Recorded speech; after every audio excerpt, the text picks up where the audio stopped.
Why do good employees hate working with poor performers? Most managers think good employees leave because of money. Sometimes that's true, but more often they leave because they're tired of carrying everybody else's weight. Nothing frustrates top performers more than watching poor performance get tolerated day after day after day. In episode 15 of Production Leadership Unscripted, I'll go through 4 things that drive good employees crazy, as well as an effective way to target and reduce the impact of poor performance. Subscribe now to receive weekly practical ways to improve your shop. The hidden tax on high performers. Poor performers affect more than the numbers. Missed setups, scrap, calling in sick, late all the time. All of these things, you've got your missed setups where you're over the rate.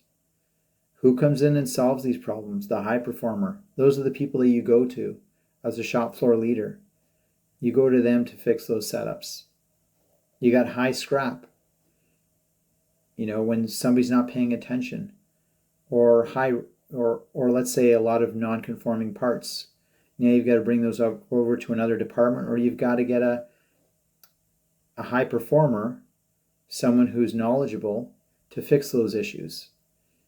You got people calling in sick, so when you have somebody calling in sick once a week, who is it that has to jump over and cover for them? It's typically the high performer, the person who shows up every day. The better I work, the more work I get, is what a high performer thinks. Good employees understand mistakes. You yourself, you understand that people make mistakes. We all understand that. High performers, they understand there's a need for training. When someone's new to a company or new to a role, just as they had training, they understand there's a need for training. They understand that people have bad days. Perhaps they have a family issue, or someone's died in their family. Perhaps they're sick, not feeling that well. High performers understand that people have bad days. What they can't stand is they can't stand that poor performance is tolerated day after day after day. The frustration isn't work performance, it's leadership response to weak performers. Basically, they're not frustrated at the specific person that constantly misses days, constantly scraps parts, constantly goes over rate and is inefficient, always talking, not running the machine. They're frustrated at you and I, the leaders of the shop floor. They're frustrated that we're not holding these people accountable to the continual underperformance, not the one-offs, but the continual underperformance. What drives good employees crazy? Different standards for different people. You have one employee who is sick once a week, and typically it's a Monday or Friday. Well, there's probably a game being played there with that employee. Meanwhile, your high performer, your A-class setter, he shows up every day, he misses one day in a year. This just drives him or her crazy because they put in the effort, whether they're feeling good, bad, whether they have issues.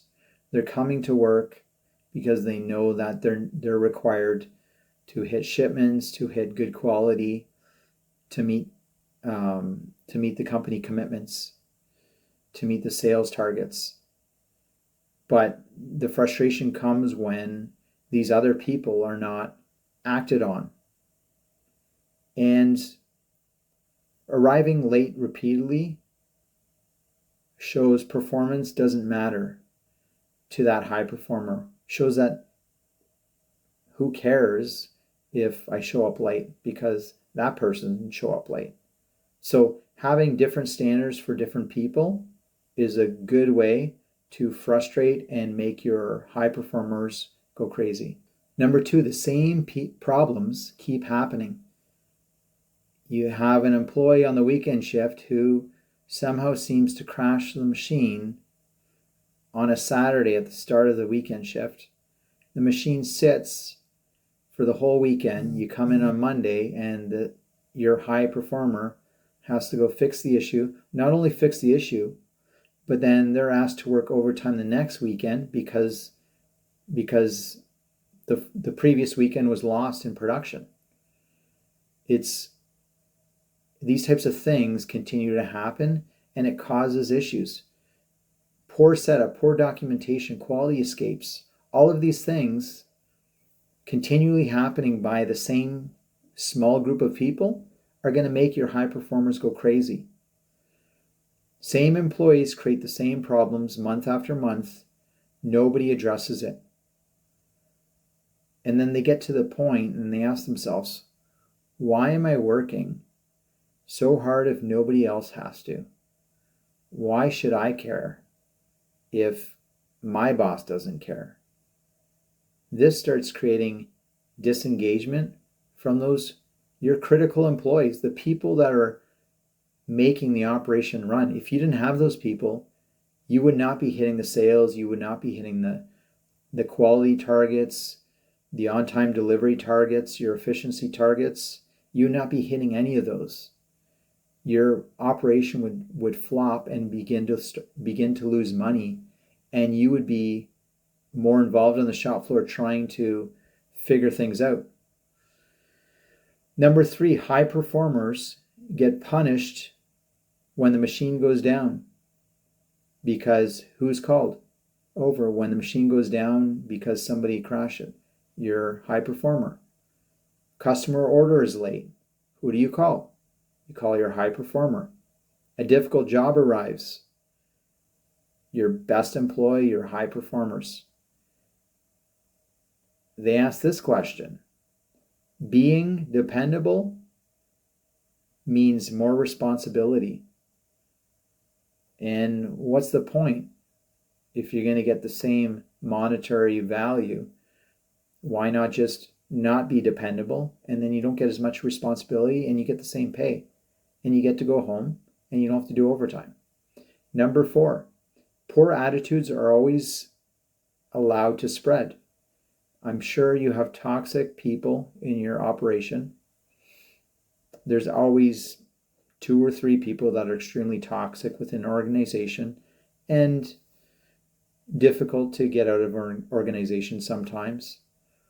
But those people are allowed to go around and complain, blame everybody, slander the management, spread negativity. Your high performers don't want to be spending 10 hours a day with negativity. You need to deal with those people as well. Either get them in line, get them to stop slandering and walking around the shop floor, gossiping and causing negativity, or get rid of them. One of those two things, because they're your low performers, they're your 10%.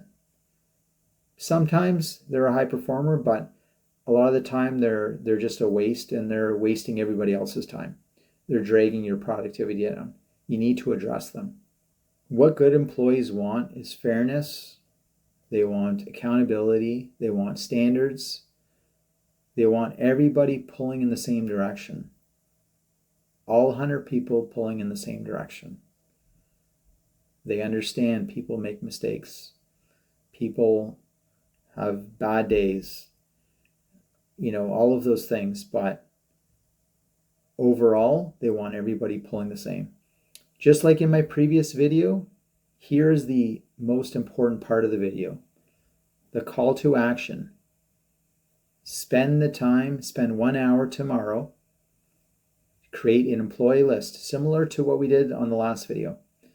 In your first column, you're going to look at rate people from 1 to 3 on how well their attendance punctuality is. In the next column, rate them how well they produce parts in terms of scrap quality. Rate it from 1 to 3.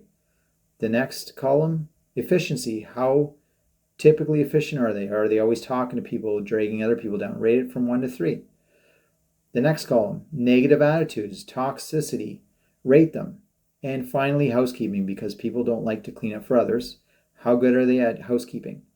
So now you've got the employee name, you've got the rating, and sum them up however you want to, but basically you want to look at, typically we don't want to spend all of our time on the lowest 10%. That is true, but the reason in this case why we want to spend time on the lowest 10%, because it's going to help the top 10% get better. So actually you're focusing on the top 10% in a different way. It's kind of an interesting way to think about it, but you're going to look at those lowest 10%, the people that have higher attendance, scrap, efficiency issues, negativity, and really messy, not good at 5S or 6S housekeeping standards. And you're going to start focusing on those. If you're in a 100 person operation, you're going to focus on those 10 people, and you're going to work on turning those people around, either through personal improvement plans for each of them individually, or however you want to.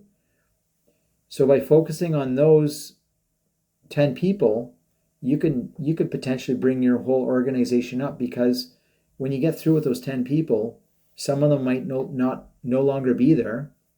Some of them might be there, and they might be better than where they were before, and that might move the whole organization up a bit and reduce the frustration on your top performers. Have you ever worked with someone who constantly carried the team while others get a free pass?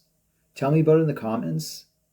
In the next video, we'll discuss why good machinists and operators sometimes lose respect for their managers, and how leaders, you and I, can earn it back.